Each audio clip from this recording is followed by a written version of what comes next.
Thank you very much for joining us today. Our guests at the UN University in Tokyo, Jorge Heine, Sadaaki Numata, both distinguished practitioners of diplomacy, both deep thinkers also, have just engaged in a public event, a very lively public event here in Tokyo on the occasion of the publication of the Oxford Handbook of Modern Diplomacy. The Oxford Handbook is a near encyclopedic take on diplomatic theory and practice. It's 1,000 pages long. It's going to be, I think, an extremely valuable reference tool all over the world for the practice of diplomacy, and perhaps even more for the study of diplomacy. Jorge Heine was one of the editors and a driving force in the project in bringing together an extraordinary group of authors, and we're very grateful to him for joining us today in Tokyo, and to Ambassador Numata as a distinguished practitioner, as a former spokesman of the Japanese government, for joining us and commenting on the substance of the public engagement we just had in Tokyo. So, Jorge, I wanted to ask you, what did you take away from the public discussion we had? Well, what I took away was that, in fact, there is agreement that diplomacy is undergoing through some major changes, that people have questions as to what will happen to diplomacy as we move forward, and that the somewhat provocative title of our session, The End of Diplomacy, ? Managed to elicit quite a bit of interest. I would insist on the basic point that I made this morning, and that is also at the core of what the book is all about, which is this change from club to network diplomacy. Diplomacy, of course, is a craft of very long standing. It's been around for thousands of years. Some people refer to it as the second oldest profession. But it is going through changes from its set ways of the past. And it seems to me that in the 21st century, unless ministries and diplomats realize these changes and undertake the necessary measures to implement what is needed, they will not be able to keep up.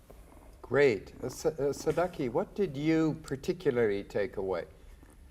Firstly, I thought the book captured, in essence, what I have felt over the past 40 years as a diplomat, the shift from club to network diplomacy. And I was very interested in hearing the responses from the audience, because some felt that the club diplomacy still persists. Some felt the importance of the network diplomacy, especially the importance of appealing to various segments of the public, either at home or abroad.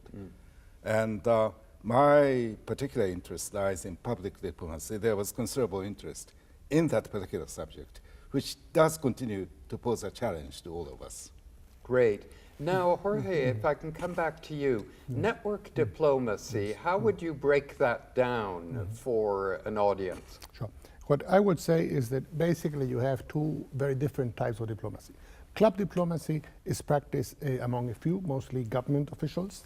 It is largely in written form, and it is practiced behind closed doors in private. On the other hand, you have network diplomacy, which involves much larger number of players, NGOs, political parties, trade unions, etc. Is often practiced in public, sometimes even before the television cameras, and involves also something else, not just appeal to get written agreements done, as club diplomacy does, but basically at increasing flows.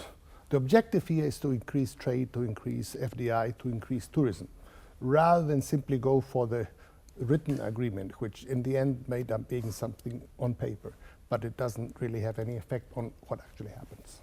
So politicians and diplomats today are pursuing more substantive, in a way, objectives than the MOUs and treaties and formal agreements of the past. That's right. Talking of politicians, I think they've been under tremendous pressure over the last 5-6 years of the global economic and financial crisis, more acute in the industrialized world than in the developing world, but worrying all over the world. And politicians know that unless they can deliver good results for publics in these worrying circumstances, they will be thrown out, either through elections or other means.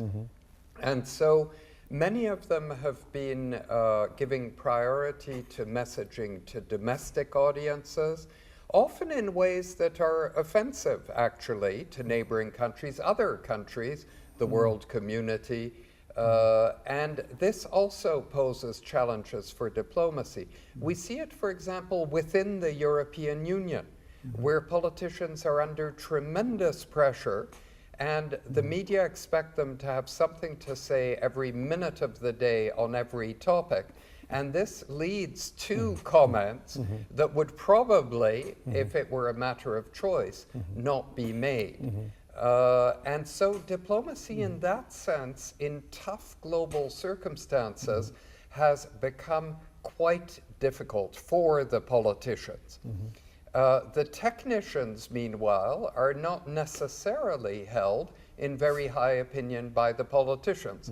The politicians don't necessarily believe they need help. And yet, diplomacy over time has consisted at its most successful in understanding the other, seeking to understand the other in order to create common ground that would allow gains for both sides. This is the basic objective of diplomacy since the origins of time. Very difficult to practice in the last 5 or 6 years, I'd say. And I wanted to ask you both about this. Do you think this is just an epiphenomenon, that we're just dealing with a very bad moment in global history, or is it something more fundamental? Perhaps, Sadaaki, we could start with you. I think it's something more fundamental, and Japan has been faced with these challenges. If you go back 50, 60 years, our main preoccupation has been our relationship with the United States. We have many other countries on our mind in our diplomacy.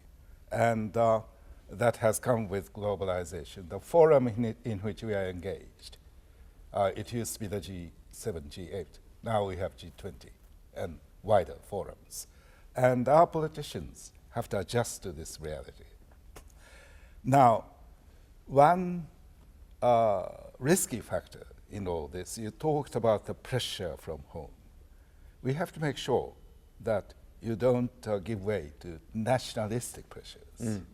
You have to bear in mind what is good for the international community, international common good, global commons, and so forth.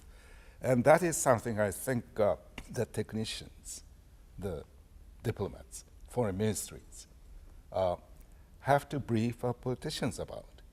We really have to think about our national interests, but also at the same time, what is good for the international community and how we should act accordingly. Well, I think one area where quietly there is a lot of consideration of exactly what you talk about is in the diplomacy central banks and finance ministries very quietly conduct amongst each other, because they realize that if the international financial system somehow gets broken, everybody loses. So there's little doubt about that. But that is done quietly. And often those figures meet, if not quite secretly, they meet discreetly. For politicians on the front lines, the cameras are ever present. Jorge, I wanted to ask you about this point also, because you've been thinking about all of this for a long time. Of course. No, I think that's a vital point.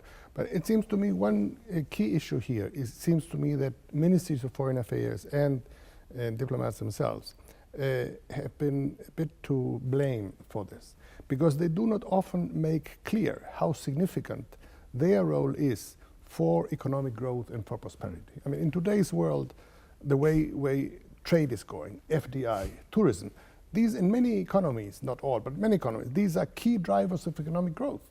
And diplomats play an important role in helping this along.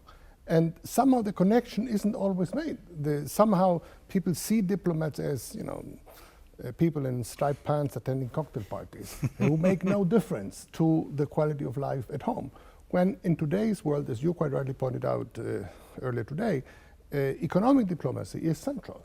So therefore, it behooves diplomats themselves to make clear to the public and to the politicians who are their masters in the end, that that is not the case. Let me give you an example. The Netherlands has this extraordinary system which is called rent an ambassador. When an NGO, a school, any entity of civil society at home wants to have an interaction with a particular Dutch ambassador, they convey this to the ministry, and when that particular ambassador goes back home, he is then sent to this place to interact with the people. And initiatives like that, it seems to me, are very important for people to realize the significance that diplomats and diplomacy make in their lives. Absolutely. You bring out also that diplomacy is no longer the preserve solely of governments. You mentioned this earlier.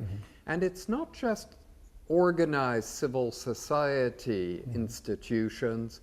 There are alternative forums for diplomacy. There are alternative mechanisms for diplomacy that in fact fill a niche that classic diplomacy doesn't. There are orphans in the international system.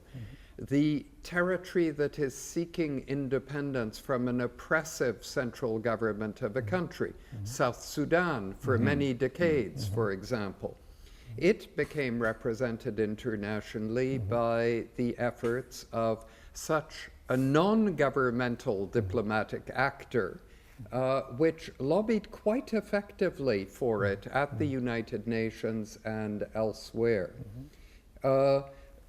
Members of the public have voice today on the internet, elsewhere. So there is a multiplicity of voices today on international relations, not all of them well-intentioned, not all of them productive, but nevertheless, we deal with a much more complex world on international relations than when I was a student, certainly. And I think this, in part, also creates huge pressure on political leaders. They are expected to react constantly to every opinion, every strand of public communication, and often, as one author in your book quoted a thoughtful foreign policy expert as saying, it's actually quite important to slow down, listen, think before speaking.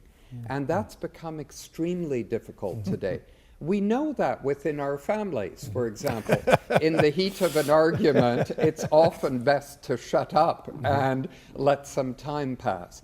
But in international relations, that's very difficult, because if you let time pass, the media will construe you as incompetent, asleep, or worse. Of course. So a tremendous number of pressures in the world today. Added to that, shifts that you, Jorge, and your institution have been charting for years, shifts in relative influence in international relations. And I wanted to ask you to say a bit about that and how that perhaps, while positive in the totality, is exerting strain in international diplomacy. Well, that's a very good point. Because what we are seeing also, in addition to the change in diplomatic practice itself, is a change in the international system. I would argue very strongly that we're seeing a shift from north to south, from a hegemonic system to a non-hegemonic system, and to unipolar system to a multipolar system. And the emergence of the BRICS countries and others that you mentioned this morning are very much at the core of it. Again, for example, in the case of Latin America, in which we had traditionally looked at North America and Europe as the traditional reference points for diplomacy, suddenly we have many countries in Asia, many countries in Africa that are coming up. And this is a big challenge, and ministries have to juggle all sorts of priorities to come to terms with these newly emerging countries that were not in the traditional diplomatic network. Japan, of course, has had a very strong traditionally presence in Latin America, but many other of the Asian, African countries have not. So this is a big change, and it means more embassies, it means more resources, and they aren't always available.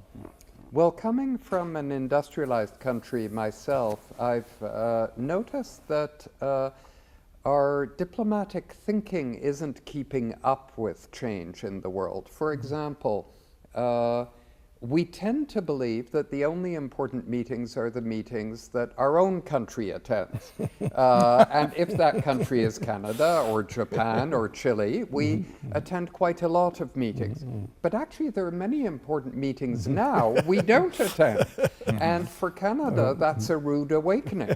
So, for example, looking at the BRICS countries, they don't need participation by Canada or even Japan. If you look at the Shanghai Cooperation Organization, for example, that brings together Russia, China, a number of Central Asian countries, and India, Pakistan, and Iran as observers, it's a meaningful grouping of which the traditional Western countries know very little. IPSA, a grouping of India, Brazil, South Africa, leading democracies of their continents, private sectors dynamically investing in each other, very meaningful forum about which Western capitals know very little. In fact, if you asked most Western diplomats what IPSA is, they wouldn't know. Most would not know. And Sadaaki, I wanted to ask you, Japan has actually been very successful, it seems to me, at establishing positive relations with most countries of the world, the vast majority. Well, thank you very much. I would like to think that such is the case. Perhaps we are not that successful. But if you look at Japan's diplomacy in the post-war years, post-Second World War, we have put quite an emphasis on Asia, with our neighbors in Southeast Asia, Northeast Asia as well. And we have played a significant part in their development through, for example, official development assistance. I think we are trying to extrapolate that experience into the global scene. We have, for example, been hosting this conference on African development, Tokyo International Conference on African Development, where we are trying to apply some of the lessons we have learned through our contacts with Asian countries to see how we can help in Africa. So we are trying to broaden our base. We are trying to adjust ourselves to these global challenges. We may not be perfect yet, but we will try to be. One thing that's interesting about this year's TICAD meeting that you mentioned, which has many African heads of state and government coming to Tokyo, is in the past, TICAD probably focused quite a bit, although I'm not sure of this, on aid. What can Japan do for us in terms of aid? This year, I think the Africans will be presenting themselves more as investment opportunities for global companies interested in a fast expanding market. Yes. And so it's more a question of how is foreign direct investment encouraged today? I think Africans see themselves and are seen elsewhere much more optimistically than would have been the case even when the last TICAD meeting took place. They've had a good run. They've had a very good run over the last 10 years. And that's one of these positive elements of change we see. And we see, in a sense, although aid remains important and humanitarian assistance very important, we see a shift in relationship between developing countries and industrialized countries, a more egalitarian set of relationships perhaps growing up. And Japan seems very much at home with that. Well, one of the points that we've been emphasizing in our aid policy is to encourage ownership by the recipient countries, ownership of their own development. And if as a result of the increasing ownership on the part of African countries, for example, the emphasis is shifting towards investment, inviting investment, I think that is a welcome development. Great. Well, there's the BRICS Bank.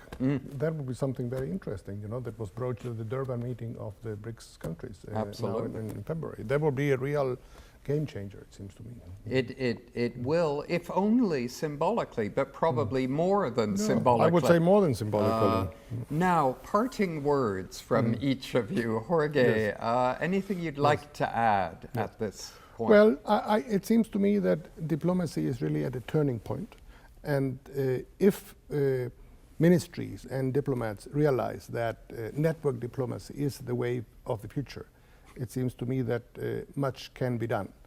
If that doesn't happen, we may be in for some bleak days. Sadaaki? Well, if I depart for a moment from the big picture and come back to the basics of being a diplomat, I think it is about cultivating relationships. It's about engendering trust. It's about having empathy. The personal factor, I think, continues to be very important. In today's situation, we have to try to develop personal relationships in all sorts of fronts, given the network context. I couldn't agree more with that, and I'm delighted that you've concluded on those thoughts. I'm sure Jorge agrees too. Of course. I want to conclude by commending the book to readers. It's an extraordinary collection of authors from all over the world, from different schools of thought, from different ideological backgrounds. The fact that Oxford University Press, in its most prestigious series, the Oxford Handbook series, chose to focus on diplomacy tells us something about the interest globally in international relations, in how it's done, how it can be done positively. And this volume, I think, has a great deal to contribute on that subject. Jorge, thank you very much for being with us, for editing this book with your two partners, Andrew Cooper, Ramesh Thakur, a distinguished former vice rector of this university we're very proud of. And Sadaaki, thank you so much for being with us today with your thoughts on the subject matter. And to those viewing us online, sorry you couldn't be with us for the live discussion, but I hope we've been able to yield for you some of the key elements of the public discussion we had. Thank you.